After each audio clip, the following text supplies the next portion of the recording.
हनुमान की प्रभु रामचंद्र भगवान विठल विठल विठल विठल विठल कुंडलिक वरद हरिविठल श्री ज्ञानदेव पंढरीनाथ भगवान की जय माऊली ज्ञानेश्वर महाराज की तुकाराम महाराज की संत भगवान बाबा की गणपती बाप्पा मंगल मूर्ती विठल विठल विठल विठल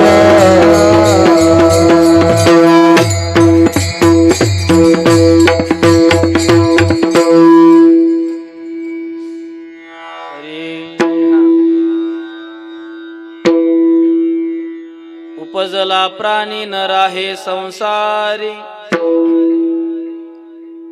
बैसला शेजारी काळउषा पाहतो उंदीर घेऊन जाये बोका तैसा काळ लोकाने तसे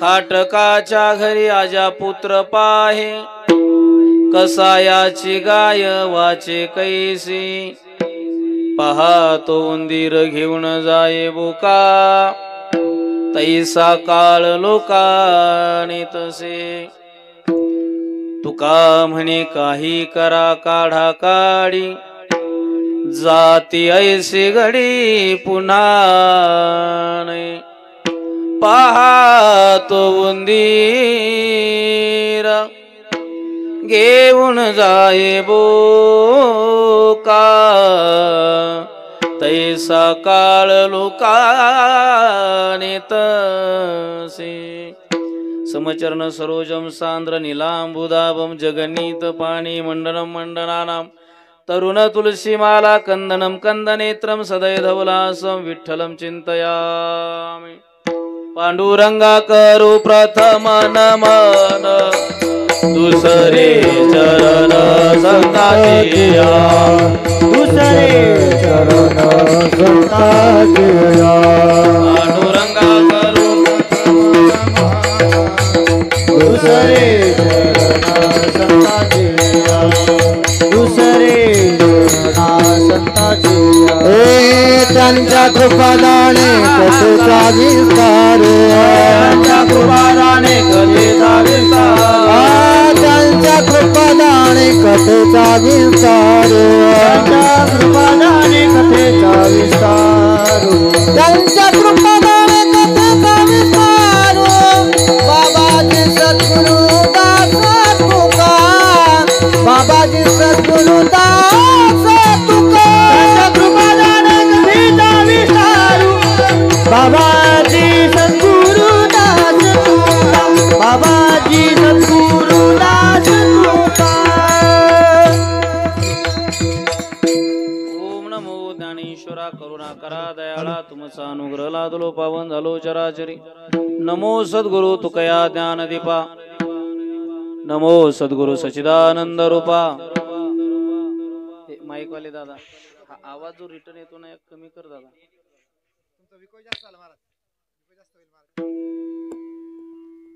हॅलो हॅलो हॅलो हॅलो हा ठीक आहे असो विठ्ठल विठ्ठल विठ्ठल विठ्ठल नमो सद्गुरु तुकया ज्ञानदीपा नमो सद्गुरु सच्चिदानंद रूपा नमो सद्गुरु भक्त कल्याण मूर्ती नमो सद्गुरु भास्करा पूर्ण कीर्ती नमो जन्मभूमी जिथे जन्मलो मी नमो कर्मभूमी जिथे वाढलो मी नमो राष्ट्रभूमी जिच्या सर्व कामे जिजो देव माझा प्रभु पार्थी तुम्ही नागेंद्र हराय त्रिलोचनाय भस्मांग रागाय महेश्वराय नित्याय शुद्धाय दिगंबराय तस्मै शिकाराय नमः शिवाय करोणी विनवणी पायी देवी तो माता पायी देवी तो माता विनंती माझे पंढरीनाथा विनंती माझे पंढरीनाथा करोणी विनवणी पायी देवी तो माता पायी देवी तो माता माझे पंढरी विनंती माझे पंढरी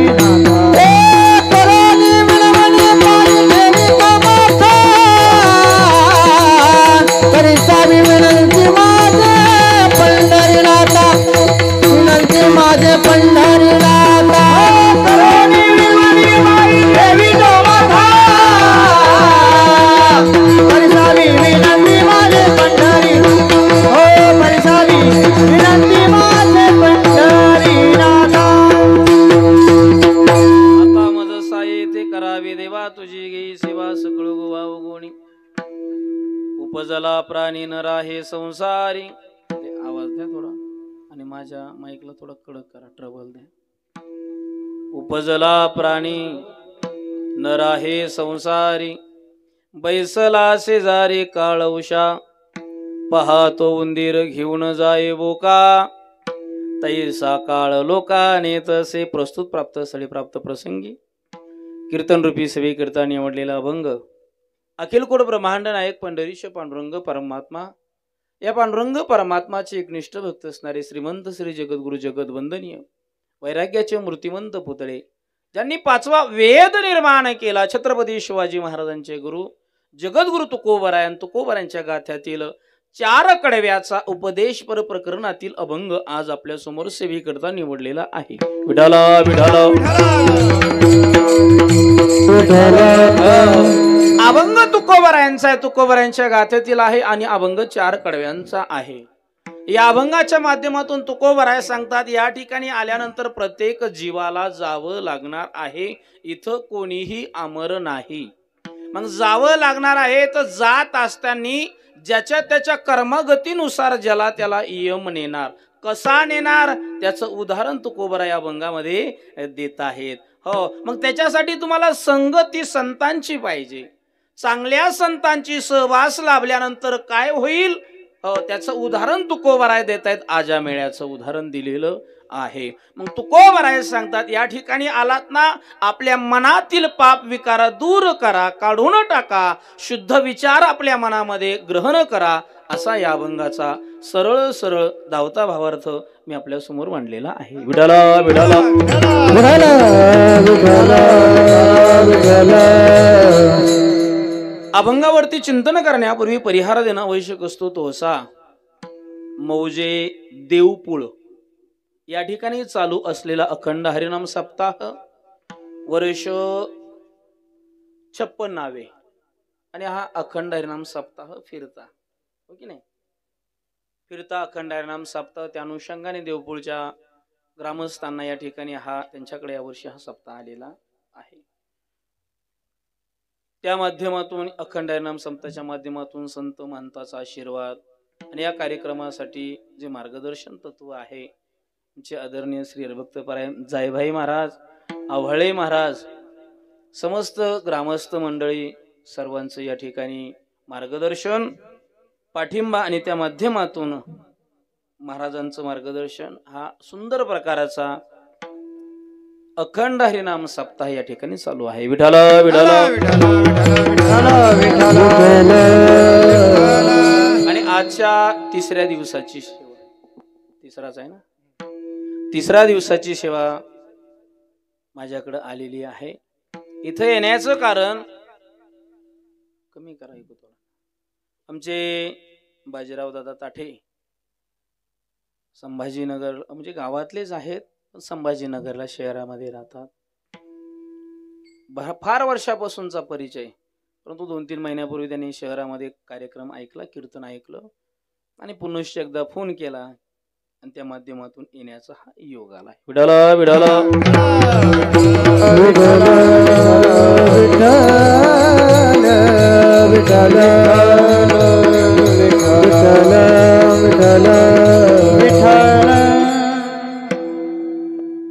पेटीचा त्याचा ताळमेळ नाही जमू राहिला. पेटी थोडीशी वेगळ्या सूर असं वाटतंय ना, त्यामुळं आपल्याकडेच आहे ना सूर रागिणीचा, तो लावणीचा माईक जवळ ठेव. ते छंद आहे, सवय पडली. विठाला विठाला ते खाली विठाला विठाला विठाला विठाला. हो हो हा जमलं, असं पाहिजे. हा एक माईक इथं बस बाळा, इथं बस खाली. विठाला विठाला विठाला विठाला विठाला म्हणजे मला हे नाही सांगायचं मी त्याच्यातला फार मोठा सम्राट आहे, सवय पडलेलं आहे, वळण पडलेलं आहे की स्वर असावा म्हणून तेवढं, बाकी एवढं मला काही जास्त येत नाही. विठाला विठाला. हो, बाजीराव दादाने फोन केला आणि त्या माध्यमातून या ठिकाणी येण्याचा हा योग आला. या परिसरामध्ये बऱ्याचशा ठिकाणी कार्यक्रमाचा योग आलेला आहे. वासळी परिसर असेल, सगळीकडे या परिसरात कार्यक्रम असतात. देवपूरला त्या ठिकाणी प्रथमता येण्याचा हा योग आला. छान प्रकारे मंडप आहे, सर्व सिस्टम वगैरे छान प्रकाराची आहे. आणि या कार्यक्रमाची शोभा वाढवण्यासाठी आवर्जून आपण या ज्यांनी मार्गदर्शन केलेलं आहे महाराजांनी, महाराष्ट्रातील ख्यातनाम गायन सम्राट, ज्यांचं युट्यूबला तुम्ही नाव टाकलं वारकरी चाली म्हटलं की पहिलं त्यांचं मुंडकं दिसत. पहिले महाराज दिसतात. असे काही ठराविक 2-4 कलावंत आहेत, कलाकार मंडळी आहेत. त्यापैकी एक जण म्हणजे हजारे महाराज. समाधान वाटलं आज प्रथमतः आपला या ठिकाणी योग आला. तसं युट्यूबला बरेचदा पाहिलं तुम्हाला, पण पहिल्यांदा योग आला. तुमचे दुसरे त्यांच्या साथीसाठी राऊत महाराज या ठिकाणी आहेत. सर्व टाळकरी महाराज मंडळी आमचे महाराज सुद्धा आहेत. आपण कार्यक्रमाला बऱ्याच ठिकाणी होतो. हो हो हो.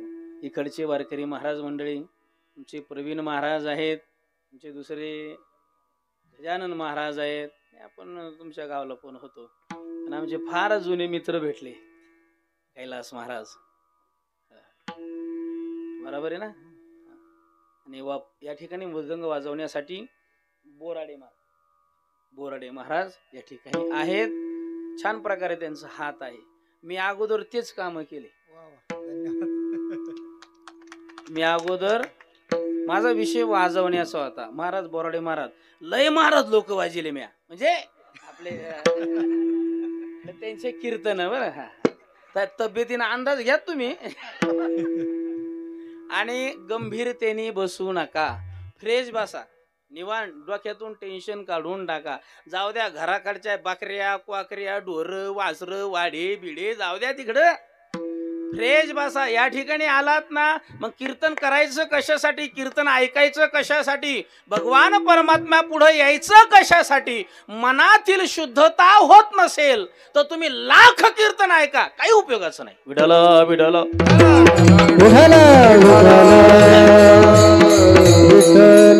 छान महाराजांचा हात आहे. कोरडे महाराज मृदंग वाजवण्यासाठी आहेत. सर्व मंचावरती बसलेले महाराज मंडळी, पेटी मास्तर आमचे बाबा फार दिवसानंतर आले. शेषराव बाबा, त्यांना कोण ओळखत नाही, जुनं खोड आहे. शेषराव बाबा, दोन्ही जबाबदार महाराज, दोन्ही सुद्धा छान आहेत. आणि इकडचे विनेकरी आमचे गावातले जे ना, लय भारी दिसायला लागले ते. लयच भारी दिसायला. फोटो काढून ठेवा का आम्हाला काम येईल. नाही, माझ्याकडे तेच कीर्तन राहते जास्त. विठ्ठल विठ्ठल विठ्ठल. अहो संजय महाराज मला एवढे आवडले,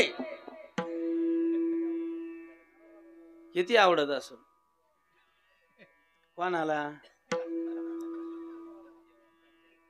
ऐका, तुम्ही इथं आल्यानंतर तुमच्या मनावरती प्रसन्नता निर्माण जे होते, हीच दादानो भक्तीची ताकद आहे. विठ्ठल विठ्ठल.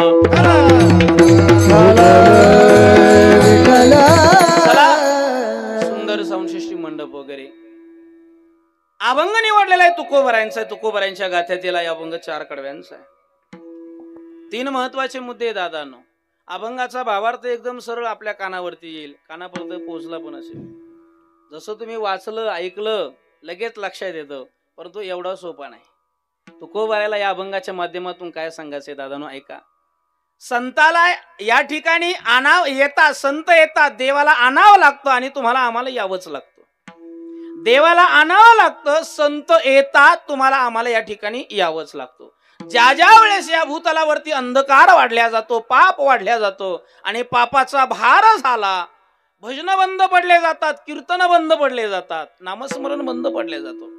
आणि हे सगळं बंद झालं, मग सगळे संत मंडळी देवाकडे जातात आणि प्रार्थना करतात की हे देवा, श्री अनंता मधुसूदना पद्मनाभा नारायणा जगव्यापका जनार्दना आनंद गणा अविनाशा. हे अविनाशी देवा, आम्हाला तुझं भजन करायचं आहे, चिंतन करायचं आहे, नामस्मरण करायचं आहे, परंतु या राक्षसी प्रवृत्तीच्या लोकांमुळे आम्हाला तुझं भजन कीर्तन करता येत नाही. एक राक्षस तर असा आला, त्यांनी सांगितलं देवाचं मंदिर बांधायचं नाही, पूजा करायची नाही, देवाची पूजा करायची, माझी पूजा करा, मंदिर बांधायचंय, माझं मंदिर बांधा. देवाचं नाव घ्यायचं, नाव घेऊ नये देवाचे. हे ब्रीद हिरण्यकश्यपूने सांगितले. द्वापार युगामध्ये, त्रेतायुगामध्ये रावणासारखे राक्षस निर्माण झाले, कंसासारखे राक्षस निर्माण झाले आणि या राक्षसांनी यज्ञ बंद पाडले. मुलांनो, समोर बसलेले मुलं लक्ष द्या. कोणी बंद पाडले रे यज्ञ? राक्षसाने, हो की नाही? मस्त उभा राहा, छान दिसताय तुम्ही. तुम्ही कीर्तनाला आला, तुम्ही काळजीच करू नका, तुमचं बरोबर होणार. हा, तुम्ही टेन्शनच घेऊ नका. आणि जे डीजे पुढे आहे का ते लटकलेच. विडाला विडाला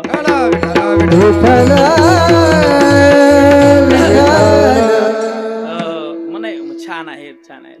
मुलांनो सांगा, यज्ञ बंद पाडले कोणी? राक्षसांनी. जोरात बोला. भजन बंद पाडले कोणी?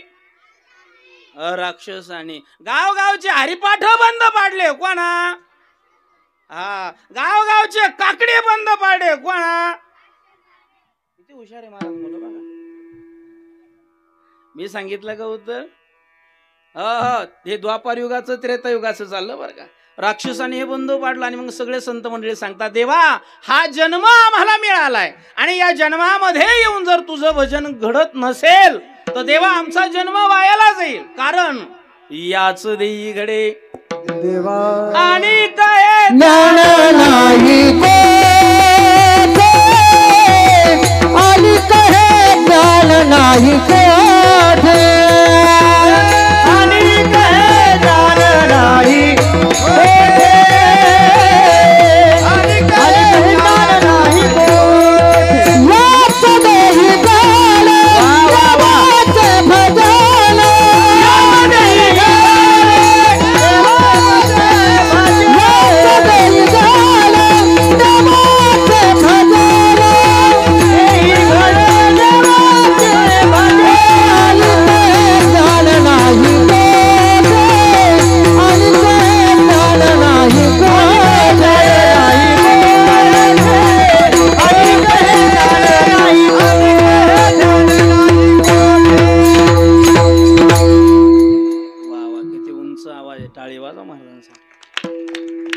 पांढरी तीनला आहे आज, हे लक्षात घ्या. पण तरी पण एवढ्या उंच गातायत आणि यांना जोडीदारा उंच गायला तुमचं नाव करी कैलास. आणि मोठेपणा नाही, कैलास महाराजांना परिचित असेल. तो प्रथमतः कालचं ज्यांचं कीर्तन झालं तोही माझ्याकडे शिकला, रोहिदास महाराज. नंतर आळंदीला गेलेत, नंतर डोक महाराजांक. म्हणजे मला हे नाही सांगायचं मी एवढा मोठा आहे म्हणून, पण हे वारकरी संप्रदायामध्ये विद्यार्थी येतात. तुमचा जो मित्र आहे कैलास, तो प्रथमतः पखवाज शिकला माझ्याकडेच 5वीला असताना. 4 वर्ष राहिला. त्या टायमाला हे कैलास महाराज पण होते. कुठल्या गावला कार्यक्रम ते अजिंठ्याकडं अनाळ. त्या टायमाला लहान. पण तुमच्या दोघांची फार जोडी छान जमली, येतात वगैरे, समाधान वाटते दादानो. आणि ही काळाची गरज आहे. विठाला विठाला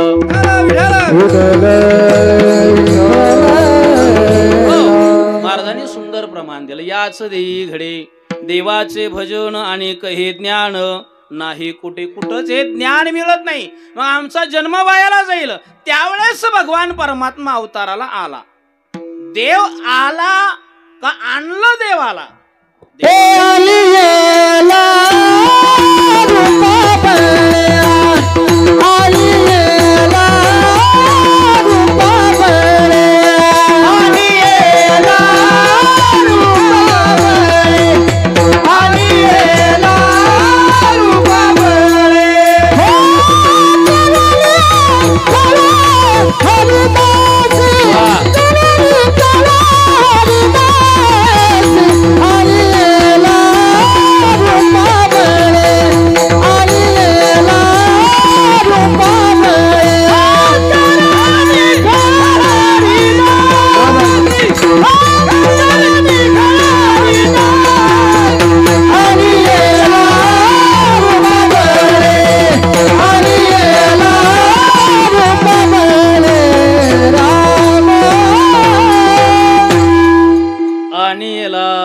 बळे करोनी खळे हरिदासी.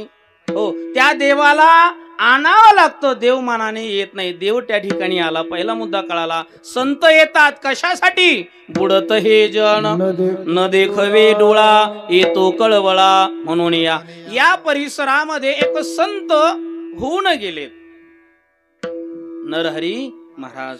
किती समाजाला, या परिसराला त्यांनी चांगल्या मार्गाला लावलंय. समाज चुकीच्या दिशेने चाललाय म्हणून भगवान बाबा या ठिकाणी आलेत आणि त्यांनी सांगितलं, अरे येड्यांनो, इकडं तिकडं फिरू नका, ज्ञानेश्वरी वाचा. असे संत इथं आलेत म्हणून आपल्याला भाग्य आहे दादानो. विठ्ठल विठ्ठल नाही तर हे संत इथं आले नसते, आपल्यामध्ये जनावरांमध्ये काही फरक राहिला. खरं सांगतो, काही फरक राहिला नसता. फक्त एवढे, त्यांच्या नाकामध्ये यश नसती आणि आपले मोकळेच. आपण मोकळ्या नाकाचे हो जनावर असतो. ही सत्यता आहे. हे संत या ठिकाणी आले. मुद्दा कळाला. दुसरा, संत येतात समाज चुकीच्या दिशेने चालला म्हणून मार्ग दाखवण्यासाठी. तिसरा मुद्दा, तुम्हाला आम्हाला या ठिकाणी जन्माला यावंच लागतं. का जन्माला यावं लागतं? नाथ महाराज सांगतात, मृत्यूच्या टायमाला आपली एखादी वासना अपूर्ण राहिली की ती वासना पूर्ण करण्यासाठी आपल्याला या ठिकाणी जन्माला यावं लागतं. जन्म घेणे लागे वासनेच्या संगी तेची झाली अंगे. हो, चला, या ठिकाणी आपण जन्माला आलोत. आल्यानंतर आपल्या डोक्यामध्ये एकच विषय आहे. कुठला? काय पाहिजे प्रत्येकाला? काय पाहिजे? खाली बसलेले काहीच नाही. हा तुमचा परिसर लय भारी हो, पिशोरचं धरण आहे, ऊस आहे, मस्त पैकी ताण नाही. आमच्या भागामध्ये आतापासून टँकर परेशानी मार. जरी असलं, सगळ्याची एक धावपळ निर्माण झाली.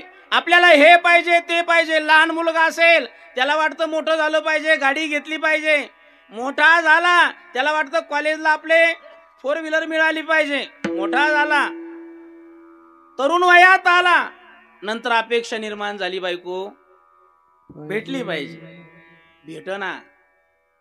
35 झाले तरी भेटाना. आपण देवबाप्पाकडे जातो, देवबाप्पा मा हात पा. देवबाप्पा म्हणतो तुम्हाला 4 खेपा करावं लागल, 4 का 5. पण त्या देवाच्या आपल्याकडे आहे ना भाद्रा मारुती, हा राऊत बाबा, 5 खेपा करावं लागत्या. 5 खेपा केल्या की 6व्यांदा जमलं. बरोबर आहे. तुमच्याकडे जातात, तुमच्या भागात नाही जात, इकडचे नाही जात, जात असतील, पण आमच्याकडचे जातात मुलं. एवढे मुलं त्या ठिकाणी जातात. त्याला वाटतं बायको मिळाली पाहिजे, मुलं बाळ झालं पाहिजे, घरदार बंगला वगैरे सगळं काही. याच्यानंतर का होईना, वय झाल्यानंतर वयानुसार त्याची अपेक्षा बदलते.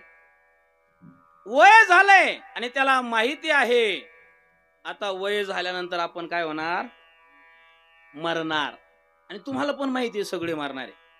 तुम्ही जाणार, मी जाणार, हे जाणार, हे जाणार. इने करी नाही नाही म्हणतो. गंमत बघा कशी आहे. सगळेजण जाणार आहे, मरणार आहे, प्रत्येकाला माहिती आहे. मग कोणाला मरावं वाटतं?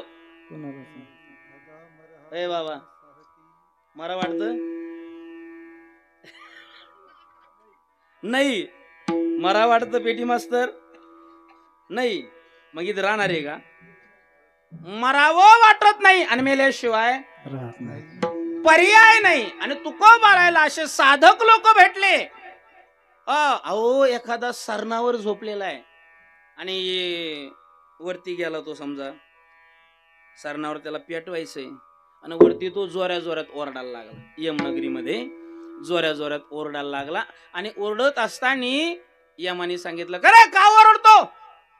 त्याने सांगितलं, हे गिऱ्हाईक मराठवाड्यातलंय, लय ओरडतंय म्हटले. यमान तिथं आला, काय इच्छा आहे? मला फक्त 2 मिनिटाचं आयुष्य द्या. ये म्हटले, मला मीटिंगला जायचंय, मला टेन्शन देऊ नको. नाही म्हटलं, 2च मिनिटाचं आयुष्य द्या. ठीक आहे, 2 मिनिटाचं आयुष्य दिलं. शेवट आता त्याचा चाललेला, सरणावर झोपलेला आहे, सगळीकडनं लाकडं लावले आणि शेवटच्या 2 गावऱ्या ठेवायच्या राहिल्या. बाजीराव दादा, शेवटच्या 2 गावऱ्या कुठं ठेवतात? डोळ्यावरती. तेवढ्यात ठेवणार. त्याला किती मिनिटाचं आयुष्य दिलंय? 2 मिनिटाचं. तेवढ्यात त्यांनी डोळे उघडले. जसे डोळे उघडले, जे ठुणार आहे का,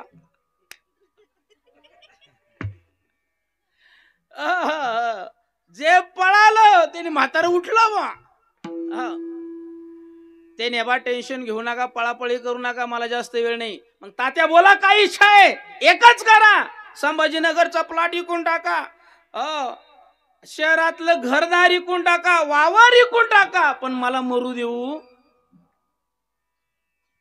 माहिती आहे जाणार आहे, तरी सुद्धा त्याला वाटतं आपण मेलो नाही पाहिजे. मग असा तो साधक तुकोबाराकडे गेला आणि तुकोबाराला सांगायला लागला, महाराज महाराज काहीतरी मार्गदर्शन करा, आम्ही मेलो नाही पाहिजे. त्यावेळेस तुकोबाराय त्या साधकाला उत्तर देत आहेत अभंगाच्या प्रथम कडवे.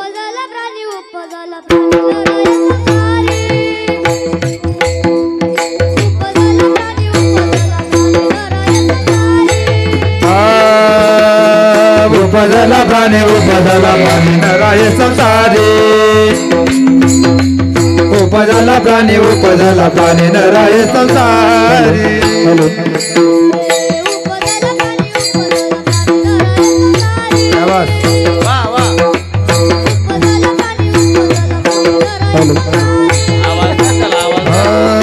उपजला प्राणी उपजला प्राणी नराय संसारी. उपजला प्राणी उपजला प्राणी नराय संसारी.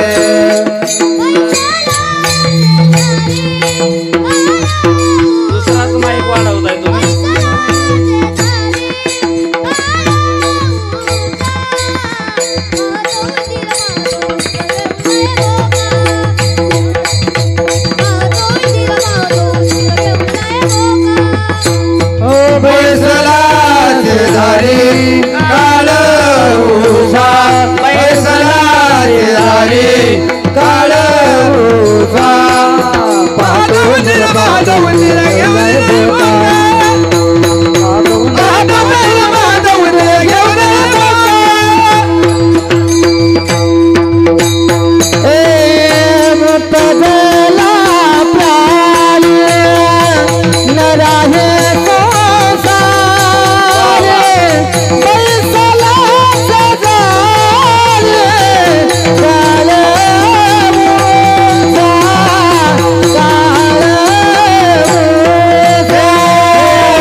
प्रत्येकाच्या मनामध्ये आहे.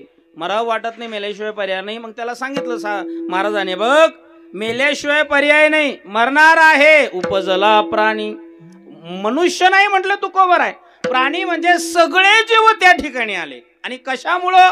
आपल्या शेजारी काळ बसलेला असल्यामुळं. हो, आणि तो कधी झडप घालेला सांगता येत नाही. कसं? एक दिवस ब्रह्मदेव, भगवान विष्णू आणि महादेव तिघजण एकत्रित बसलेत. सृष्टी निर्माण होण्याची अगोदरची गोष्ट. एकत्रित बसल्यानंतर बोर झाले.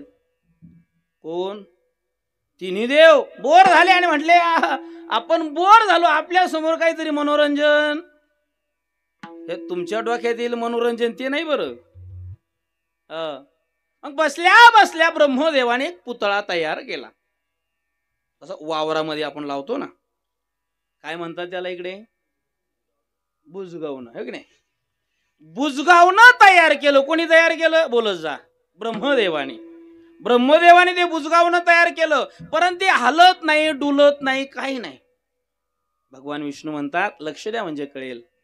भगवान विष्णू म्हणतात, ब्रह्मदेवा, अहो तुम्ही तयार केलं बुजगावणं, पण हे हालत नाही, डुलत नाही, नाचत नाही, काय नाही. नाचलं पाहिजे आपल्या पुढे. ब्रह्मदेव सांगतात, ठीक आहे, आपण त्याच्यामध्ये प्राण टाकूया. त्याच्यात प्राण टाकला की मग ते नाचल. प्राण टाकू, पण थोड्या वेळा करता टाकून बघू अगोदर टेस्ट कसं आहे. म्हणून थोडासा प्राण टाकला, ते मस्त पैकी नाचायला लागलं. कोण? जागी ना? कोण? हा, बुजगावनं मस्त नाचायला लागला, टनाटना उड्या हाणायला लागलं. अरे वा, चांगलं म्हटले, उड्या हाणते नाचते. तेवढ्यात प्राण काढून घेतला आणि ते बुजगावनं रडायला लागलं. ब्रह्मदेवाला सांगतं, ब्रह्मदेवा का हो प्राण काढला? तिने तुझ्यात प्राण टाकतो, पण तू आमच्या पुढंच नाचायचं. कोणला म्हणतात? बुजगावण्याला. तुझ्यात प्राण टाकतो, पण तू आमच्या पुढंच नाचायचंय. म्हटले हो ठीक आहे, तुला निर्माण केलंय आमच्या पुढं नाचण्यासाठी. मग त्यावेळेस ते बुजगावनं म्हटलं, ब्रह्मदेवा तुमची शपथ, मी तुमच्या पुढंच नाचन. ठीक आहे. ब्रह्मदेवानी त्या बुजगावण्यामध्ये प्राण टाकला. ते मस्त पैकी नाचायला लागलं. आता त्याला तयार केलं कुठं नाचायला? देवा पुढं. पण ते एवढं भामटं निघालं, एवढं भामटं निघालं, देवा पुढं कमी आणि नवर देवा पुढं जास्त नाचायला लागलं. कोण? बुजगाव ना बरं. हा, बुजवान बुजवान नवरदेवा पुढं. ब्रह्मदेव म्हटलं, अरे ले चॅप्टर गाडे, फार चॅप्टर दिसते. पुन्हा त्याला ओढीत आणलं, ते काही शांत बसायला तयार नाही. तोपर्यंत ब्रह्मदेव निघून गेले आणि जाता जाता भगवान विष्णूला सांगितलं, याला सांभाळा तुम्ही. निर्माता ब्रह्मदेव आहे, सांभाळाची जबाबदारी भगवान विष्णूकडे आहे. आणि भगवान विष्णू ते सांभाळा लागले. सांभाळत असताना 30 फसला तर हे तिन्ही देवाला सापडाना. कोण? बुजवान. तिन्ही देवाला सापडान म्हणले, छापटरी गडे 3.5 हाताचं बुजगावून बुजवाने सापडाना म्हटले. आता काय करा? पुन्हा त्या विष्णू भगवान परमात्म्याने सांगितलं, माझ्या पुढे नाच. ते डीजे वाजला की पळून जायचं. बुजवान. तोपर्यंत लक्ष्मीने आवाज दिला. लक्ष द्या, दृष्टांत जे सांगतोय मी तुम्हाला सिद्धांत पटवून देण्यासाठी. भगवान विष्णू निघून गेले आणि जाता जाता महादेवाला सांगितलं, महादेवा याला सांभाळा. सगळ्यात भोळा देव कोणता? महादेव. आणि आता महिला सगळ्यात जास्त कोणत्या देवा मागे? लय हसल्या. पटलं तुम्हाला? घे तांब्या, निघ महादेवाला, घे तांब्या. मी महादेवाच्या विरोधात नाही, कारण वारकरी संप्रदायामध्ये तिन्ही देवाला एक पण दिलेला आहे. कळलं का? शिव भोळा त्याचे पाय. माझ्या आपल्या बुद्धीची मला आपल्याला कीव येते. मला दादानं तुम्ही कधीपासून मावल्यानं महादेवाची भक्ती करायला लागलात? साधारणतः 6 महिने 1 वर्षभरापासून. का बरं? याच्या अगोदर आपल्या गावात महादेव नव्हता का? कळतंय ना? महादेव नव्हता का आपल्या गावात? होता. मग आपण का जात नव्हतो? कारण आम्हाला दुसऱ्या राज्यातून कोणीतरी साधू येऊन सांगितलेलं. म्हणजे आमच्या महाराष्ट्रातले, आपल्या महाराष्ट्रातले संत, वारकरी संप्रदाय, वारकरी परंपरा जे सांगतात त्याच्यावरती आपला विश्वास नाही. ते येणार आपल्या शहरामध्ये, लाखो करोडो रुपये छापून नेणार आणि आपण त्यांचं ऐकावं. अरे याच गोष्टी माझ्या ज्ञानोबारायांनी, माझ्या तुकोबारायांनी, माझ्या नाथ महाराजांनी 750 वर्षापूर्वी सांगितल्या. विठ्ठल विठ्ठल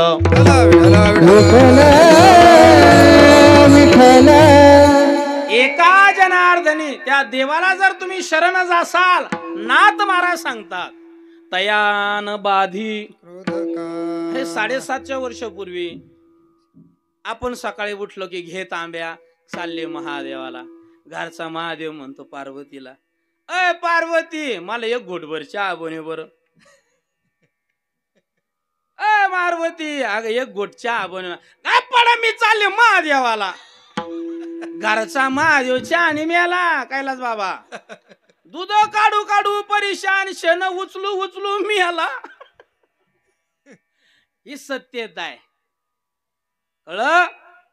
आज तुम्ही कोणीतरी यावं, तुम्हाला सांगावं महादेवाची भक्ती करा, तुम्ही महादेवाची भक्ती करताय. उद्या कोणीतरी येणार, त्यांनी सांगावं महादेवाची भक्ती नाही करायची, मग खंडोबाची. निघाले तुम्ही खंडोबाला.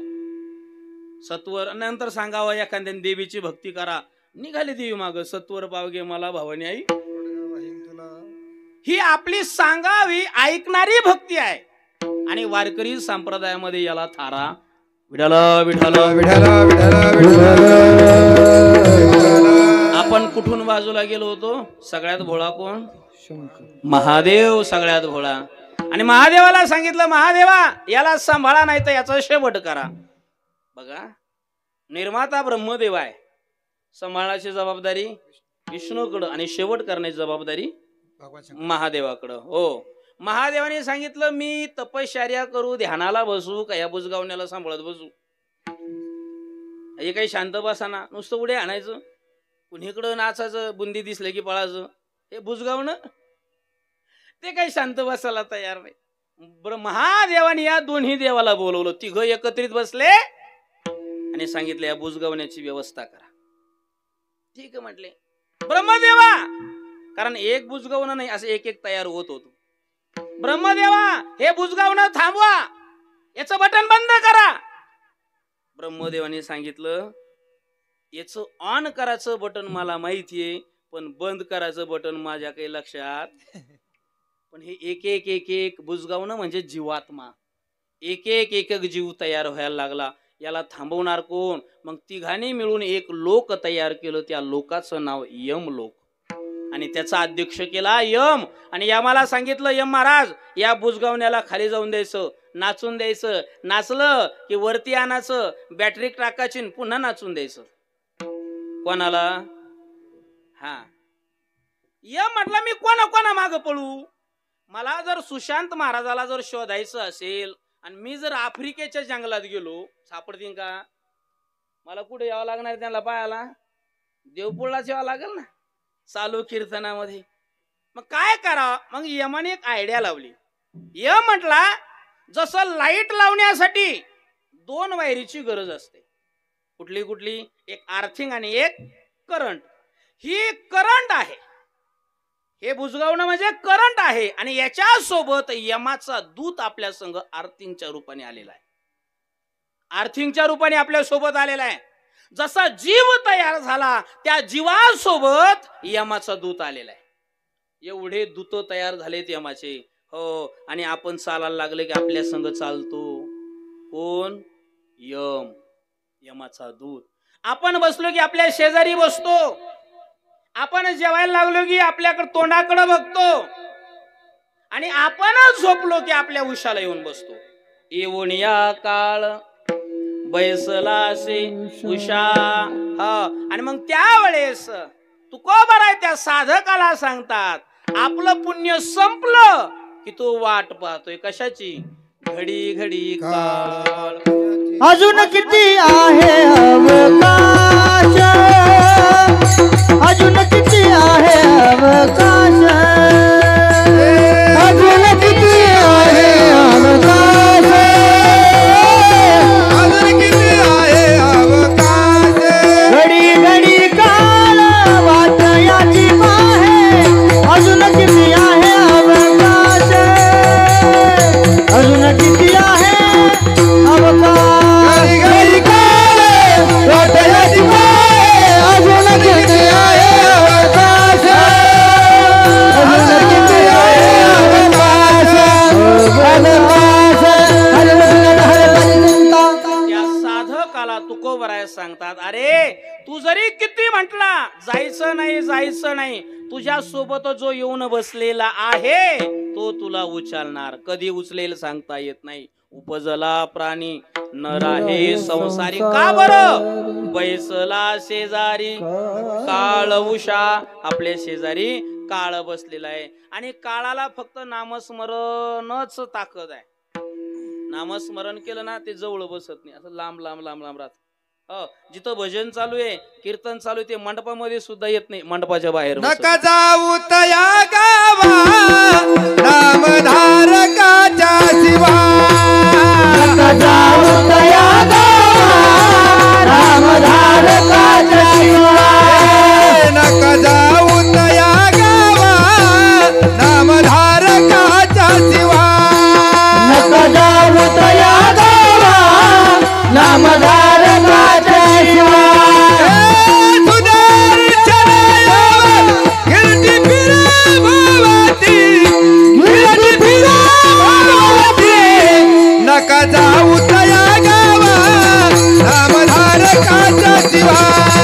नका जाऊ तया गावा नामधारकाच्या शिवा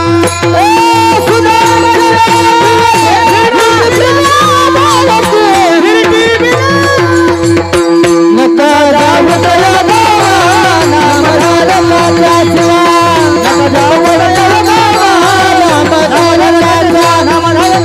नामधारकाच्या शिवा यम ऐका, यम त्या दूतांना सांगतोय नका जाऊ तया गावा. कोणत्या गावा? ज्या गावामध्ये नामस्मरण चालू आहे. आवाज दे दादा. ज्या गावात सप्ताह चालू आहे त्या गावामध्ये जाऊ नका. मग का हो महाराज, एखादा पापी मनुष्य असेल त्याला उचलणार नाही का? उचलणार, त्याला सुद्धा उचलणार. पण आपल्या मुखामध्ये देवाचं नामस्मरण आलं पाहिजे. आपल्या मुखामध्ये देवाचं नामस्मरण येत नाही का? कारण आपल्या डोक्यामध्ये सतत विचार संसाराचा घुसल्यामुळं आपल्या हृदयामध्ये मनामध्ये देव बसत नाही. विठ्ठल विठ्ठल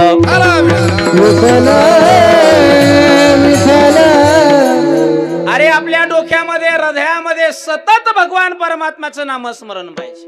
कोणी हृदयामध्ये साठवला, हृदय बंदी खान केला. हृदय हृदय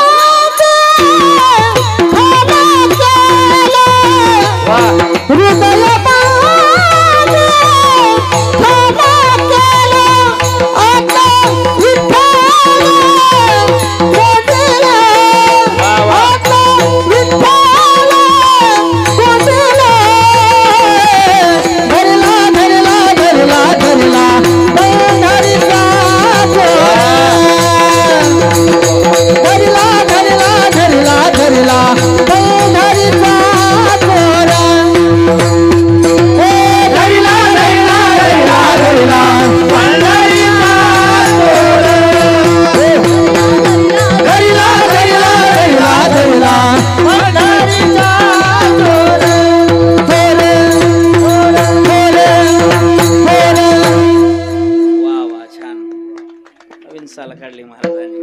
हृदय बंदी खाणा केला, आत विठ्ठल कोंडेला, असा हृदयामध्ये. पण आपल्या डोक्यात सतत विचार संसाराचा. काय झालंय, एका गावामध्ये पूर्वीचा काळ, गावामध्ये कपाशी लावली. बाबा आपण देवापासून का दूर गेलो? गावात कपाशी लावली बाजीराव दादा. एवढी कपाशी आली सुंदर, परंतु वेचालाच कोणी भेटना. वेचणीच करायचं म्हणतात ना त्याला, वेचणी करायला कोणी भेटाना. मग आता तो रात्रीच्याला झोपला, तो कुटुंबातला व्यक्ती. काय करावं, कापूस याचायचंय, काय करावं. सकाळी उठला आणि गावात चक्रा मारायला लागला. येतं कोणी कापूस याचाला, येतं का? बघता बघता संध्याकाळ झाली. संध्याकाळच्या टायमाला एक 2-4 बाया म्हटल्या, बा येते आम्ही तुमच्याकडे कापूस याचाला, पण आम्ही काही रोजाने येणार नाही. ते आम्ही ते उधाड किलोनी, इकडं काय म्हणतात त्याला, पाशेरी. किती किलोची पाशेरी? इकडं 5 किलो. मग सारखंच आहे आपलं, सारखंच आहे 5 किलोची पाशेरी. धडा त्याला म्हणतात, धडा पाशेरी. पाशेरीने येचू आम्ही. ठीक आहे, खुश झालंय. देवापासून आपण का दूर गेलो? खुश झालं. आणि रात्रीभर याला झोप नाही. कापूस याचाच आहे, कापूस याचाच आहे. डोक्यात काय घुसला? कापूस. कापूस याचाला जायचंय. सकाळी उठलं, स्नान वगैरे केलं, गाडीला ते भोद बांधला. कारण त्या बायाने सांगितलं होतं, सकाळी लिंबा झाडाजवळ तुम्ही भोद आणून ठेवा, आम्ही उन्हाचं याचणार नाही कापूस, सकाळी जाऊन येचू. ठीक आहे. हे गेलं. सकाळी गाडीला भोद बांधले, गाडीला किक मारली आणि निघालं वावरात. बायको समोर आली, थांबवलं. कुठं सकाळी सकाळी? त्यांनी सांगितलं, कापूस याचाला बाया येणार आहे, माणसं येणार आहेत. हो, कापूस याचाला जायचं, ते भोद भरायला. ते तुम्ही भोद आणायला जा, कापूस गोळा करायला जा, पण पहिलं मला कन्नडला घेऊन चला दवाखान्यात. त्याने कशा काय झालं काय? ते 2 दिवसांनी डोकं दुखतंय, पहिलं शहरात घेऊन चला. त्याने उद्या गेलं होतं, जमत नाही, जमत महाराज. आणि यांनी हा म्हणाव, आणि यांच्या शब्दाच्या पुढे आहे का आपण? जातो, जाताच येते. जाता विनेकरी बाबा, जाता येतं. तुम्ही ले पळायत पळत नाही मी का ले पळतो सारखंच आहे बाबा काय खरं नाही. आणि बळ गाडीवर बसवलं कन्नडला गेलं. डोक्यात काय होता त्याच्या हे लक्षात ठेवा मुद्दा.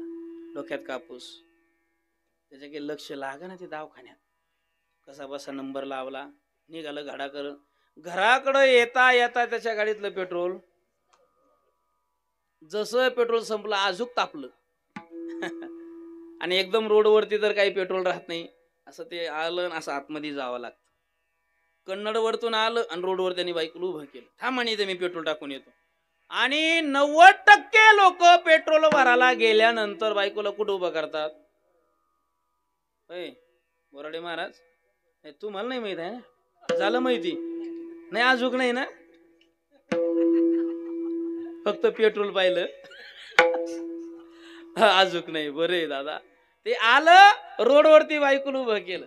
त्याला विचारलं एक जणांनी करे आणि बरेचसे लोक उभं करतात ना रोडवर. मी पण बऱ्याच एक जण म्हटलं करे बाबा रोडवर बायकोला उभं का करतात पेट्रोलला टाकायला जातानी. तरी महाराज तुम्हाला लिहिता वाचता येत नाही का. का बरं तिथं लिहिलेलं असतं आग लागणाऱ्या वस्तू पेट्रोल पंपावर आणू. मी म्हणत नाही तुम्ही आग लावते म्हणून. त्या बायकोला पेट्रोल पंपावर उभं केलं तिथं रोडवरती पेट्रोल टाकायला गेलं. पेट्रोल टाकायला लागलं कैलास बाबा त्याने 200 रुपयाचं पेट्रोल टाक. 200चं पेट्रोल टाकलं. पेट्रोल टाकता टाकता डोक्यात काय घुसला कापूस. हो झाकण लावलं गाडीला किक मारली सरळ वावरात गेलं. ते बायकोला विसरलं तिथं.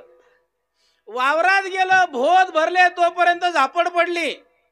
भोद बांधले घराकडे आलं. घराकडे आल्यानंतर पाहत होतं कुलप लावेल. पोरं शेजारी खेळत होते. पोराला विचारलं अ बाब्या चाबी कुठे.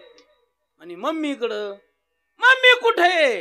आणि सकाळी तुमच्या संग आली होती ना. अरे बाबा बायको विसरली पंपावर. त्यांनी आता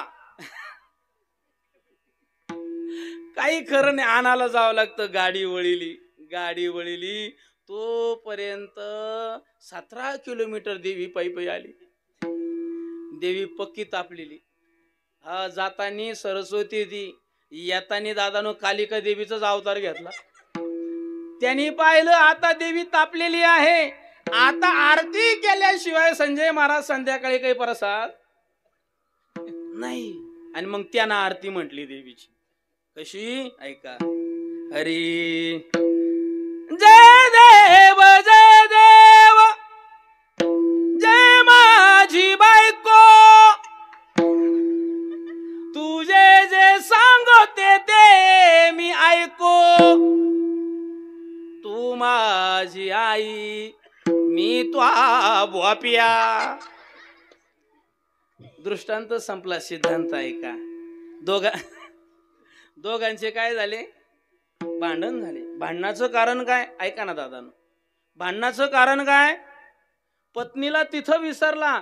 पत्नीला तिथं का विसरला. डोक्यात काय कापूस म्हणजे तसं आपल्या डोक्यामध्ये सतत विचार संसाराचा असल्यामुळं भगवान परमात्म्यापासून आपण दूर गेलो. म्हणून भगवान परमात्मा जवळ करायचं असेल तर काय करा. तुकोबराय सांगतात देवाचं भजन.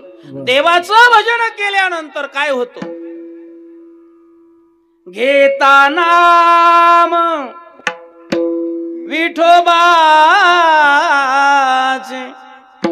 घेता नाम विठोबाचे पर्वत जळती पापा. अरे त्या देवाचं नामस्मरण केलं की पर्वत जळतात दादानो. मग आपला संसार काय गोष्ट आहेत. विडाला विडाला आणि यम तर काय पर्वत जळतील. आणि तेच महाराज सांगतात बैसला शेजारी काळ उषा. हो महाराज सगळ्याला नेणार यम नेणार सगळ्याला जावं लागणार. म्हटले हो पुण्य करणाऱ्याला जावं लागतं. पाप करणाऱ्याला नेणार. लक्ष द्या. का हो महाराज, ज्याच्या गळ्यात माळ आहे त्याला म्हटले नेणार, आणि ज्याला संध्याकाळी अंधार पडल्यानंतर रस्ता सापडत नाही त्याला म्हटले त्याला नेणार. का हो महाराज, जो पंढरपूरच्या वाऱ्या करतो तो म्हटले त्याला पण नेणार, आणि जो धाब्याच्या वाऱ्या करतो तो म्हटले त्याला नेणार. मग महाराज काय आला पंढरपूरला जायचं? बरोबर आहे की नाही? पुण्यवानाला पण नेणार, पाप्याला पण नेणार. मग त्यावेळेस त्या साधकाला तुकोबराय सांगतात, नेणार दोघालाही, पण नेत असताना कसं नेणार? अभंगाचं दुसरं तो उंदीरा घेऊन जाई बोका, पाहतो उंदीरा घेऊन जाई बोका, पाहतो उंदीरा घेऊन जाई बोका, पाहतो उंदीरा घेऊन जाई बोका, पाहतो उंदीरा घेऊन जाई बोका, पाहतो उंदीरा घेऊन जाई बोका, घेऊन जाई बोका, घेऊन जाई बोका. तैसा काळ तैसा काळ लोका, तैसा काळ लोका, से पाहतो उंदीरा घेऊन जाई बोका, पाहतो उंदीरा घेऊन जाई बोका. तैसा काळ लोका,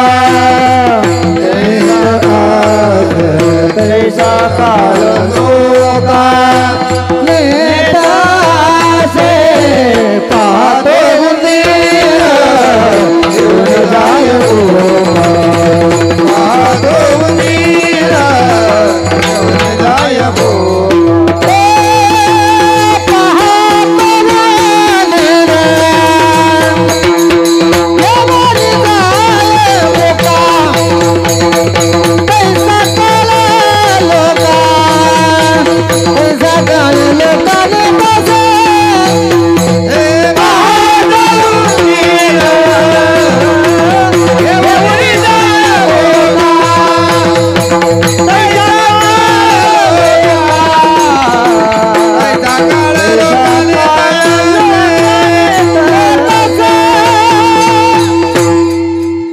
अभंगाच्या दुसऱ्या कड्यामध्ये सांगतात, सगळ्यांना जावं लागणार आहे, अमर कोणी नाही, संताला पण नेणार आणि पापी माणसाला पण नेणार. 9 भी मर गए, 10 भी मर गए, मर गए 17-18, 9 भी मर गए, 10 भी मर गए, मर गए 17-18, 9 भी मर गए, 10 भी मर गए, मर गए 17-18, 10 भी मर गए, मर गए 17-18.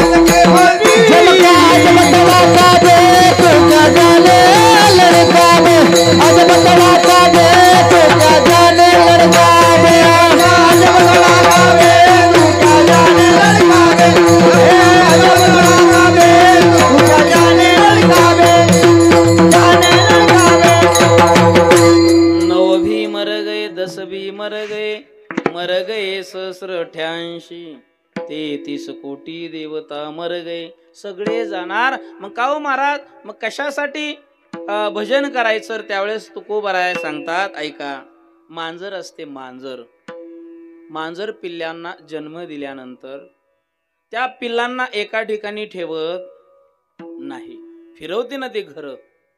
किती घर फिरवते? एका घरात ठेवता का ते पिल्लांना? नाही. मग किती घर फिरवते? 7. 7 घर हो काय 7 घर किंवा 8 घर 9 घर असं काय असतात ते फिरवते. मला सांगा त्या पिल्लांना नेत असताना मांजर डोक्यावरती नेते का पाठीवरती? दातानी पकडून नेते. मग पिल्लाला नेत असताना पिल्लांना थोडं तरी खर्चटून देते का? नाही, थोडं सुद्धा लागून देत नाही. आणि उंदीर पाहिल्यानंतर त्याच दातानी पकडते. उंदराला सुद्धा त्याच दातानी पकडते. परंतु उंदराला पकडत असताना कोणत्या गोष्टीची हायगई करत. तस पापी माणसाला नेतानी पुण्यवानाला नेतानी पुण्यवान असेल जसं मांजर आई त्या पिल्लांना नेते तसं तो यम त्या असणाऱ्या साधकाला संत पुरुषाला आपल्या डोक्यावरती घेऊन जातो. आणि पापी असेल पाप्याला त्या उंदरासारखं नेतात. पाहतो उंदीर घेऊन जाये बोका तैसा काळ लोका नेतसे. काय झालं ऐका, आपण घरामध्ये मांजर पाळतो, बोक्या पाळतो. कशासाठी कशासाठी पाळतो आपण मांजर? घरामध्ये उंदर होऊ नये. बरं, उंदीर कुठं असतो? बिळामध्ये. बोक्या घरामध्ये हिंडत असतो. दृष्टांत कळाला की सिद्धांत कळेल. तो घरामध्ये बोका फिरत असतो, उंदीर त्या घरामध्ये असतो. आणि एकटा उंदीर राहत नाही, सहकुटुंब सहपरिवार असतो. कुठे? त्या बिळामध्ये. आणि उंदीर खुश कधी असतो, आनंदित कधी असतो? बाजारच्या दिवशी. बाजाराच्या दिवशी खुश असतो. कोण? उंदीर. बाजारच्या दिवशी खुश का? कारण बाजाराच्या दिवशी त्या दुर्डीमध्ये गाजर, बोर, वाटाणे, फुटाणे, चिवडा वगैरे त्या दुर्डीमध्ये आलेला असतो. आदल्या दिवशी दुर्डी रिकामी होते आणि मग खुश असतो. आणि त्या दिवशी बाजार झाला आणि संध्याकाळच्या टायमाला उंदीर असा आनंदित झाला. उंदीर आनंदित झाल्यानंतर त्या उंदराने बघितलं, अरे गाजराचा दिवस आहे आणि गाजर त्या दुर्डीमध्ये आलेलं आहे. आणि मग तो उंदीर आपल्या घरच्याला सांगतो, त्याची बायको उंदराची उंदरी ते म्हणतो, बाय गाजर आलेले आहे, मी जाऊन गाजर घेऊन येतो. ए बाळा शांत बस, मी जाऊन गाजर घेऊन येतो. घरचे म्हणते, बा एक घेऊन या, बरं लक्ष द्या, एक घेऊन या. एक आणलं का आपलं काम धकून जाईल. आता हे उंदीर पळत जातो आणि गाजर घेऊन येतो. आता एक आणलं ना, एकात काम झालं ना त्याचं, एकात हप्ता धकतो ना, मग कशाला दुसऱ्यात नादी लागावं?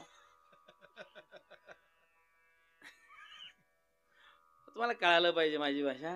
कशाला दुसऱ्यात नादी लावा? ते आणलं गाजर, तेवढ्यावर समाधान नाही.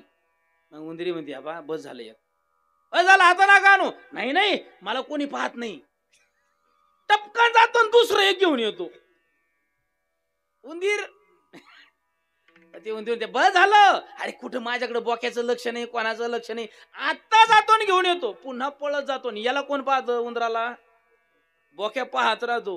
बोक्या म्हणतो, अरे गड्या, याने माझी नजर चुकून एक नेलं बघायचं. नेऊ द्या नेऊ द्या.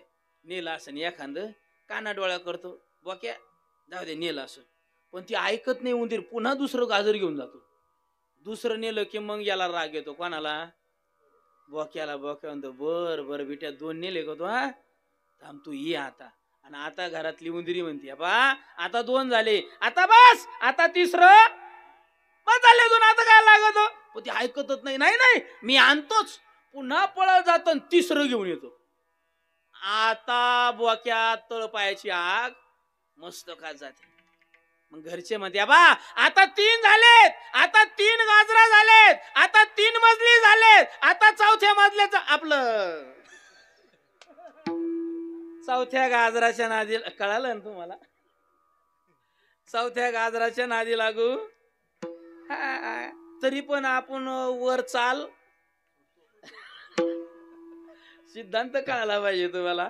पुन्हा जातो उंदीर 4थी आणाला 4थं गाजर. आणि तेवढ्यात बोक्या झडप घालतो. झडप घातली त्या बोक्यानी उंदराला पकडलं की मग तो ओरडायला लागतो. ओरडायला लागला, जोऱ्या जोऱ्यात ओरडतो आणि आवाज देतो. कोणाला? बिळातल्या मुलांना. पत्नीला, अरे मला या तावडीतून सोड, मला या तावडीतून सोडो आणि मला या काळाच्या तावडीतून सोडो. त्यावेळेस महाराज सांगतात तुला याच्यामधून दुःखातून कोणी सोडवणार नाही, कोणी मदतीला येणार नाही. नाही रे, नाही कुणाचे कोणी, नाही रे, नाही कुणाचे कोणी, नाही रे, नाही कुणाचे कोणी, नाही रे, नाही कुणाचे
महाराज सांगतात आता दृष्टांत मी तुम्हाला सांगितला कशासाठी, सिद्धांत पटवून देण्यासाठी. तसं तो काळ आपल्याला नेतो. मग महाराज आम्हाला जर त्याच्या तावडीतून सुटायचं असेल तर काय करावं? तुम्हाला देवाचं नामस्मरण तुमच्या मुखामध्ये आलं पाहिजे आणि देवाचं नामस्मरण मुखामध्ये येण्यासाठी संताचा सहवास लाभला पाहिजे. आणि संताचा सहवास मग कोणाचं उदाहरण देत आहेत? तुकोबाराय उदाहरण देत आहेत आजा मेळ्याचं अभंगाच्या 3ऱ्या कडव्यामध्ये. काटिकाचे घरी आजा पुत्र पाहे, काटिकाचे घरी आजा पुत्र पाहे, काटिकाचे पुत्र आजा पुत्र पाहे, काटिकाचे घरी आजा पुत्र पाहे,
महाराज अभंगाच्या 3ऱ्या कडव्यामध्ये सांगतात तुम्हाला एवढं जरी कळालं, उद्या एखाद्याने विचारलं कालचा अभंग कुठला होता,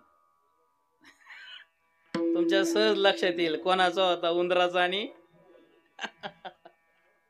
म्हणजे बोक्याचा.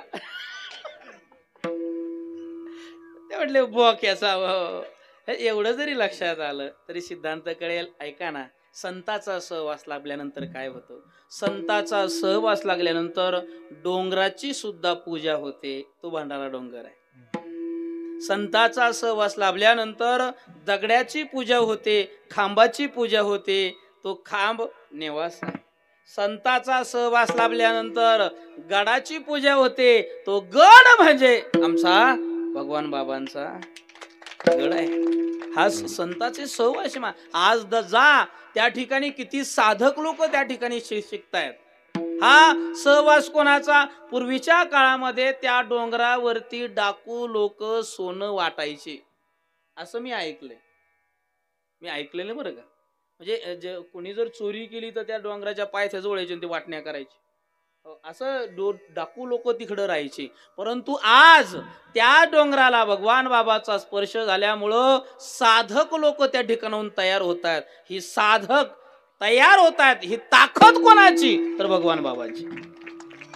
ही ताकद दादानो भगवान बाबाची. मग महाराज संताचा सहवास लाभल्यानंतर काय होतंय एक दृष्टांत सांगतो, शेवेला पूर्णविराम देतो. तत्पूर्वी वारकरी संप्रदायाच्या नियमाप्रमाणे एकदा भजन करूया आणि एक 10 मिनिटांमध्ये शेवेला पूर्णविराम. विठोबा रघुमाई, विठोबा रघुमाई, विठोबा रघुमाई, जय विठोबा रघुमाई, जय विठोबा रघुमाई. सर्वांनी टाळी वाजून भजन घ्या. टाळी. विठोबा रघुमाई, विठोबा रघुमाई,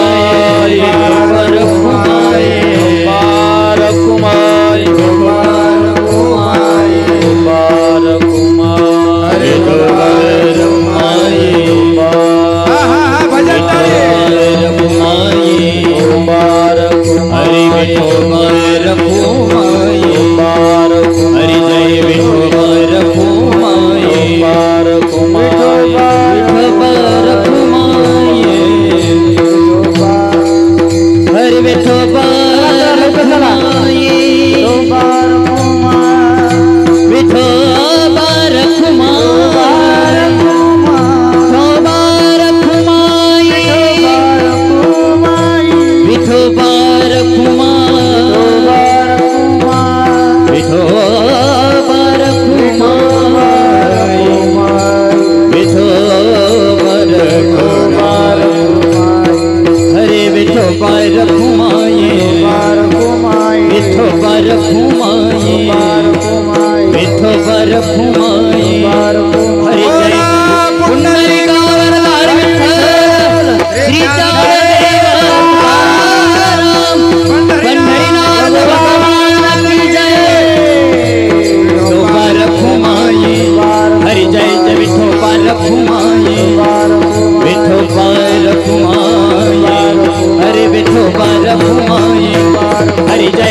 शेवटचा मुद्दा आपल्या समोर मांडायचा आहे.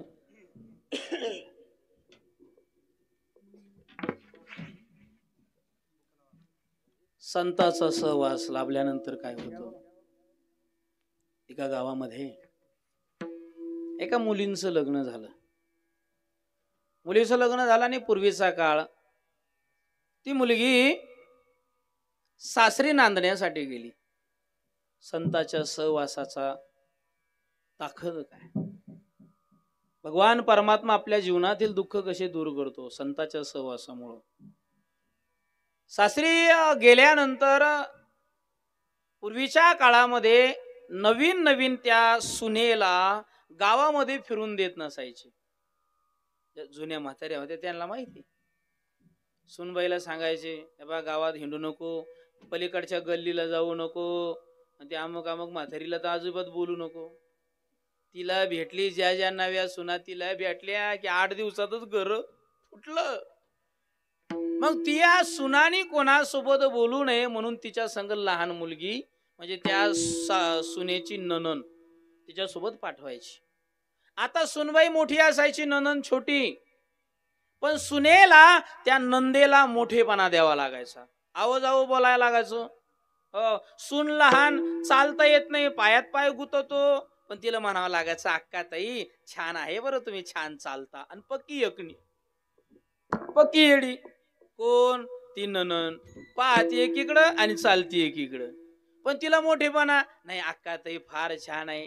अक्का ताईच्या पक्का गंगा यमुना वाहत्या नाकातून, पण तिला मोठेपणा अक्का ताई. आणि ही मागच वय मला येऊ द्या गँग गँग बोलायची. एक दिवस तिसरा पारा त्या सुनबाईने झाडून घेतलं, डोक्यावरती पुंजा उचलला आणि गावाच्या बाहेर नेऊन टाकायला चालली. जाता जाता रोडच्या पलीकडच्या बाजूला सून उभी आहे, रोडच्या अलीकडच्या बाजूला ती छोटी ननन उभी आहे. आणि तेवढ्याच वेळामध्ये त्या रस्त्याने दिंडी चाललेली आहे. हरे हरे राम हरे राम राम राम हरे हरे. ज्ञानोबा माऊली तुकाराम, ज्ञानोबा माऊली तुकाराम, ज्ञानोबा माऊली तुकाराम. भजन करत चालले वारकरी मंडळी पंढरपूरला. ती मुलगी जी होती वारकऱ्या घराण्यातली मुलगी आहे. पुंजा टाकला आणि ती असणारी मुलगी सुनबाई त्या दिंडीमध्ये सामील झाली. दिंडी पुढे निघून गेली, दिंडीमध्ये सून निघून गेली. आणि जे उभं होतं का तिथं बुजगाव नये अक्का, हे अक्का पाहती माय सुनबाई कुणीकडे गेली. तिला वाटलं आपलं इकडचं बल्ब शॉर्ट झालेला, इकडच्या बल्बाने गेली करून. ती घरी आली, घरी आल्या विचारते, सासू विचारते बेबे वहिनी कुठे? म्हटले घराकडे नाही आली का? म्हटले नाही. सासू पाहते माग जाय पुढे माग जाय, पोट्टी सापडाना. बघता बघता संध्याकाळ झाली. संध्याकाळी त्या मुलीचा नवरा घरी आला. घरी आल्या त्या पोराने विचारलं महिला, मा ती कुठे? ती म्हणते बाबी माय तोंडचं पाणी पळालं रे. एक तर तुला कोणी पोरगी देत नव्हतं, शेजारच्याच वावर आपलं म्हणून सांगितलं तर कुठं तो जमलं. ट्रॅक्टर आपलं नव्हतं, दुसऱ्याचं ट्रॅक्टर आपले म्हणून सांगितलं तर कुठं तो जमलं. नाही तर तुला कोणी पोट्टी देत नव्हतं. दुपारपासून पोरगी सापडाना. मागच्या घरात आड होता, आडामध्ये वाकू वाकू पाहिजे, कोणी सापडाना. आणि बघता बघता संध्याकाळ झाली. संध्याकाळी सासरेबा, त्या सुनाचे सासरेबा गावातून हरिपाठ केला आणि घरी आले. अंगणामध्ये बाज टाकलेली बाजीवरती बसली आणि बाजीवरती बसल्या बसल्या आवाज दिला सुनबाईला, सुनबाई पाणी आणा. असं म्हणत नाही तर घरातून सुनबाई पाणी घेऊन आली. पाणी घेऊन आली आणि सासरेबा पुढे दिलं. सासरेबाकडे पाणी दिल्यानंतर जी सासू होती ती सारखी बघायला लागली, अशी टकमक बघून. सुनबाई कुठं होत्या? आणि कुठं होत्या? इथंच होते. किती वेळेस बघितलं तुम्हाला, आज जाय बाहेर आहे, आज जाय बाहेर आहे, पक्क्या चक्रा आणून राहिल्या क्या वाजा, मी इथंच आहे. बया बया बया बया. ऐका, त्या सुनबाईचं नाव होतं दादानो संत सखूबाई.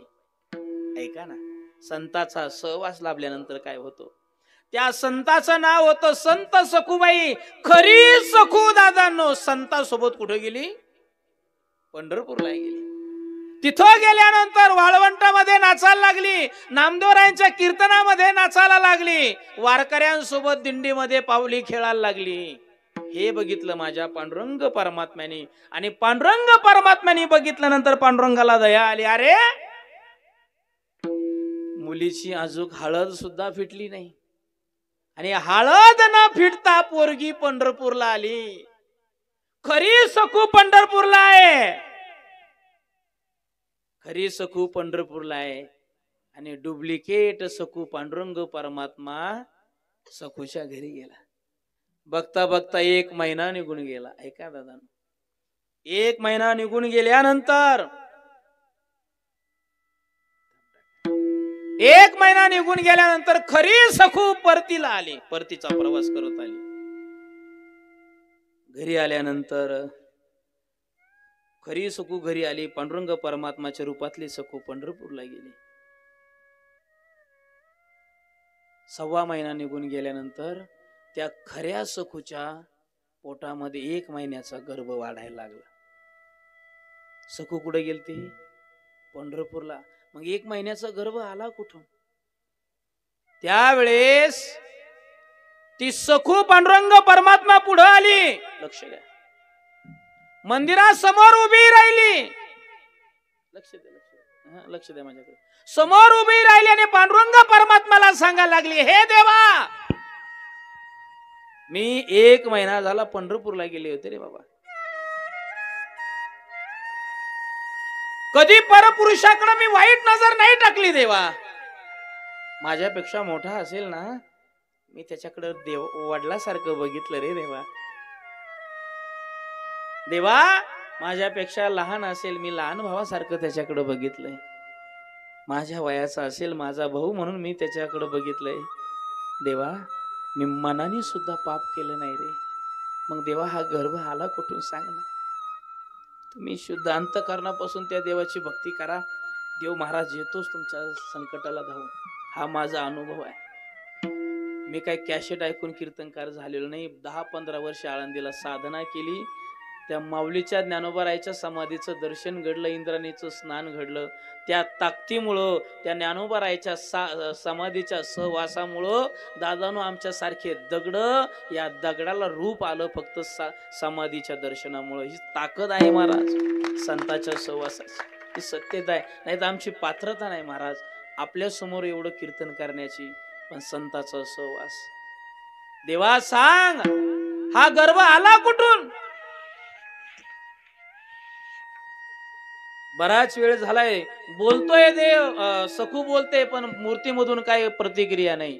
राग आला आणि सखू देवाला सांगते, देवा, जर नाही सांगितलं तर हा नरदेह मी ठेवणार नाही देवा, नाही ठेवणार. आणि नरदेह सोडायला जाणार. पांडुरंग परमात्मा मूर्तीतून प्रगट झाला. सखूचा हात पकडला. सखे थांब.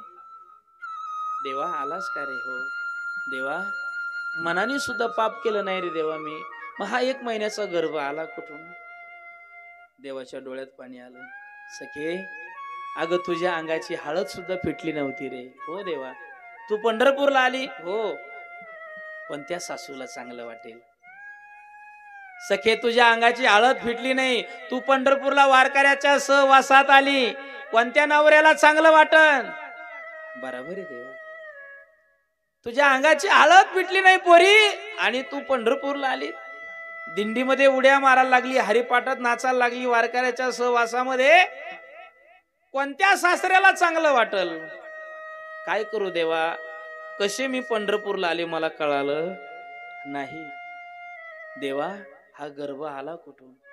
त्यावेळेस पांडुरंग परमात्मा सांगतात, सखे, तू पंढरपूरला गेली ना बाई, तुझा संसार तुटू नये, तुला संसारात त्रास होऊ नये म्हणून सखे मी तुझ्या रूपाने इथं आलो.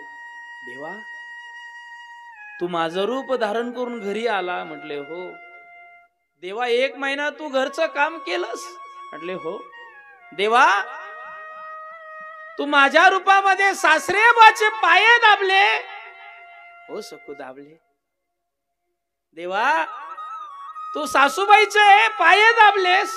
हो देवा.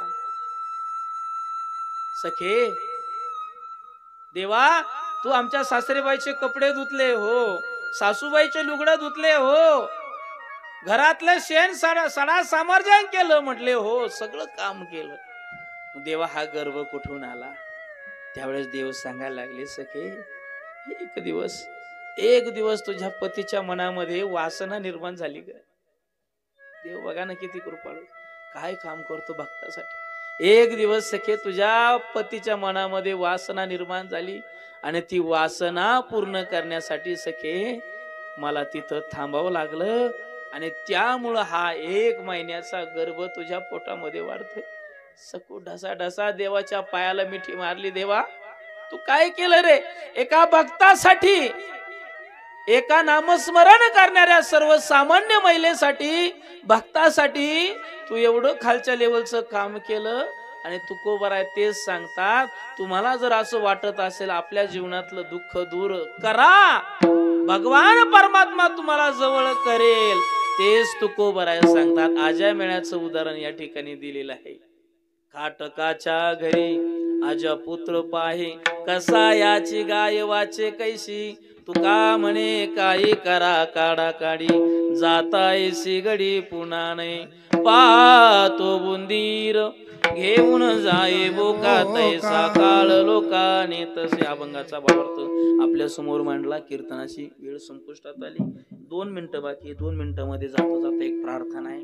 देवपुळ गाव छान प्रकारे, या गावाचं नाव मी ऐकलेलं होतं. या ठिकाणी गणपती मंदिर आहे. प्रसन्न होणारा, पावन होणारा गणपती मंदिर या ठिकाणी आहे. आणि या ठिकाणी येण्याचं कारण आमचे बाजीराव दादा यांच्यामुळे हा योग आला. जाता जाता एक विनंती करतो दादानो, प्रार्थना करतो. कोणती प्रार्थना? बघा, सुंदर शरीर आपल्याला प्राप्त झालेलं आहे. आता मिळालंय, ए बाळा ए आता मिळालंय, पुन्हा मिळेल की नाही सांगता येत नाही. दादानो, मी अपेक्षेने कधी मी आपल्या समोर कीर्तन करत नाही. तुम्ही डबल मला कीर्तनाला बोलावं, अजिबात नाही. जे बोलन अंतकरणापासून बोलल, बिंबीच्या देठापासून बोलल. तुम्ही आपले म्हणून दादानो त्या ठिकाणी मी बोलेल. हो, मला देणारा पांडुरंग परमात्मा आहे. तुम्ही आम्ही कोण आहोत दादानो? चाले हे शरीर कोणाचे असत ते कोण बोलेल. म्हणून सुंदर शरीर मिळालं ना, याचा आनंद घ्या. दिले इंद्रिय हात पाय कान डोळे मुख बोलाया, वचन जेने तू जोडशी नारायण नाशे. एवढं सुंदर शरीर दिलं ना तुम्हाला. एका कविकाराने गोड म्हटलेले महाराज, ऐका ना. हरी या जन्मावर या जगण्यावर शतदा प्रेम करावे, शतदा प्रेम करावे, शतदा. एवढं सुंदर शरीर दिले दादानो. पाये दिलेत पंढरपूरला जायला, जा पंढरपूरला. हात दिलेत, जा गणपती बाप्पाकडे, त्याच्या पायावरती डोकं ठेवा. आणि दुसरं एक, आपल्या सुख दुःखामध्ये आपलेच माणसं कामाला येतील, दुसरे नाही. आपल्या सुख दुःखामध्ये आपल्या जवळचेच माणसं कामाला येतील. जे करून गाव कामाला येईल ते करून लांबचे कामाला येणार नाही. जे करून गल्लीतले कामाला येतील ते करून दुसऱ्या गल्लीतले कामाला येणार नाही. जे करून आपल्या भावकीतले, आपल्या खुटातले, आपल्या घरातले कामाला येतील ते करून लांबचे लोक कामाला येणार नाही. म्हणून जवळचे माणसं सांभाळा, ही प्रार्थना करतो. हो, तसं गाव दादानो छान आहे. आल्याच कळालं रोडचं नवीन काम झालेलं दिसतंय दादानो. नवीन काम त्या ठिकाणी झालेलं. एवढं सुंदर गाव आहे ना. मग कुठल्या गोष्टीची आपल्याला अहमपणा झाला सांगा ना? का तुम्ही एकमेकाला बोलत नाही? का झालंय काय तुम्हाला? आज भाऊ भावाला बोलत नाही, मुलं बापाला बोलत नाही, बाप पोराला बोलत नाही, जावा जावा एकत्र बोलत नाही. झालं काय?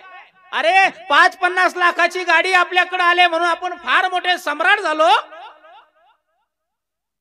एखादं पावशेर बरं आपल्याकडं सोनं आलं आपल्या घरात, आपण फार करोडपती झालोत का?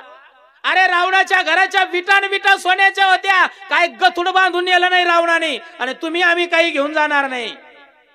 एवढं सुंदर शरीर मिळालंय. सोनं सांभाळण्यापेक्षा सोन्यासारखे माणसं सांभाळा. अरे सोनं कामाला येणार नाही, पण सोन्यासारखे माणसं आपल्या कामाला आल्याशिवाय राहणार नाही. काय करतात सोनं? अरे मरत असताना सोनं वरबडून घेऊन जातात सगळे, पण सोन्यासारखे माणसं दादानो आपल्या प्रेताजवळ रडत बसतात. सोन्यासारखे माणसं सांभाळा. माझ्याकडे आज 150 विद्यार्थी सांभाळतोय. महाराजांना माझी 15-20 वर्षापासून मुलं सांभाळतोय. 2005 पासून. मी लहान होतो, 4थीला असताना मी आळंदीला गेलो होतो. साधारणतः 1995 ला 2010 पर्यंत आळंदीला राहिलो. नंतर भरपूर मुलं शिकलेत, चांगले कीर्तनकार झाले, स्टार झालेत, महाराष्ट्र गाजवतात. ते मला काही 1 रुपया देत नाही, मला काही गरज नाही. पण असे विद्यार्थी कमीत कमी वाईट मार्गाला जात नाही याचा स्वाभिमान आहे. आज हे मुलं या ठिकाणी उभे आहेत, हे लहान मुलं. हो, या लहान मुलासाठी एकदा जोरात टाळ्या वाजवा दादा. मी 1-2-5 मिनिट आपले शिल्लक घेतो बरं का बाजीराव दादा. हो ऐका, हे लहान मुलं, अरे ज्याच्या खांद्यावर भगवी पताका आहे, गळ्यामध्ये पवित्र तुळशीची माळ आहे, एखाद्या वेळेस फार मोठा महाराज होणार नाही, फार मोठे कीर्तनकार होणार नाही, फार मोठे गायक होणार नाही, पण एक ग्वाही देतो, ज्याच्या खांद्यावर भगवी पताका आहे, गळ्यामध्ये पवित्र तुळशीची माळ आहे, वारकरी संप्रदायाचा पाईक आहे, वृद्धाप काळामध्ये आपल्या आई वडिलाला घराच्या बाहेर काढून देणार नाही, ही ताकद वारकरी संप्रदायाची आहे, ताकद वारकरी संप्रदायाची. म्हणून प्रार्थना करतो दादानो, बाबा माझं वय कमी, माझं वय कमी 38-40 वय, पण 90 वर्षाच्या म्हाताऱ्याला जो अनुभव येतो तो अनुभव दादानं मी घेतलाय. खूप गाव फिरलो महाराज, खूप खूप खूप. आज येता येता बहुशा इथं ते जिरा बाटले असते ना, जिरा, ते भाऊ म्हणे घ्या महाराज. मला फार मग डोकं दुखत होतं, तिथं पिशोरला थांबून 2-4 गोळ्या खाल्ल्या. सारखे कार्यक्रम हे मला सांगत नाही एवढे कार्यक्रम आहेत म्हणून, हो, पण तरी सुद्धा मला समाधान वाटतं. वारकरी पाहिल्यानंतर आनंद निर्माण होतो. दादा काय तुम्ही काय देणार, मी काय घेऊन जाणार. एक विनंती, भाऊ भावाला मदतीला येईल, दुसरे कोणी येणार नाही. जाऊ जावाच्याच मदतीला येणार आहे, दुसरी कोणी येणार नाही. मावल्यानं लक्षात ठेवा, तुम्ही जावाला बोलत नाही आणि बहिणीला 2-2 घंटे फोनवर बोलल्याशिवाय, खरं आहे की नाही? बरोबर आहे ना? तुला कस काय माहित, मही बोलती 2-3 घंटे, तुम्हाला काय मही बोलती, त्याला काय मारा सत्यच नाही बाजूराव दादा. पण लक्षात ठेवा, अरे जे करून जाऊ कामाला येणार आहे, तो करून बहीण कामाला येणार नाही. सुख दुःखामध्ये घरातले आपल्या जवळचे भाऊ बहीण हेच कामाला येणार आहे. अरे चप्पल काढ बाळा पायात. बहीण येते ना कामाला कधी, ज्या टायमाला घरातलं लग्न असन तेव्हा, घरातलं लग्न असन तेव्हा आयराचा डबा सांभाळाला, त्याच्यातले पैसे दाखवून येते. म्हणते बाई मला बहिणीने दिले, चोट्टे काय बहिणीने नेले, तो त्यातून दाखवून नेल डब्यातून. ही सत्यता आहे. माझ्या बोलण्याचा राग येऊ देऊ नका, ही प्रार्थना आहे. एक सुंदर कविता आहे पा, त्या कवितेचा अर्थ किती गोड आहे जाणून घ्या. हे सगळे मुलं शाळेमध्ये म्हणतात, सगळे मुलं बघा. अरे हेच आमुची प्रार्थना, हेच आमुचे, परत हेच आमुची प्रार्थना, हेच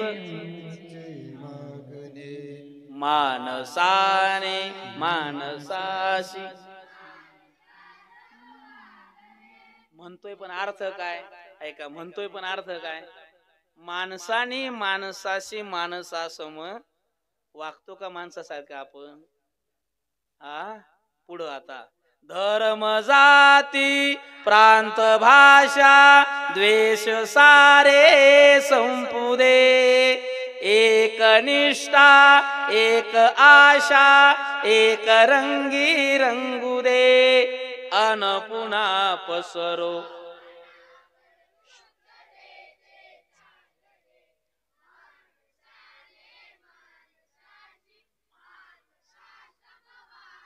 ज्ञानेश्वर माऊली, ज्ञानराज माऊली, ज्ञानेश्वर माऊली, ज्ञानराज माऊली.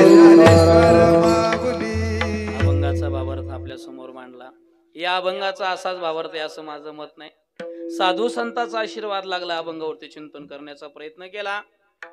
आपली जगद्गुरु तुकोबाराय वारकरी शिक्षण संस्था संभाजीनगर, लक्ष हे झालं संभाजीनगर खुलता आपला हा जो रोड आहे जळगाव, या रोडवरती हायवे रोडवरती पाथरी नावाचं गाव आहे. त्या ठिकाणी जगद्गुरु तुकोबाराय वारकरी शिक्षण संस्था हायवे रोडवर, त्या भागात जर तुम्ही आलात अवश्य संस्थेवरती या. गोडभर पाणी आमच्या आश्रमामध्ये संस्थेमध्ये घ्या.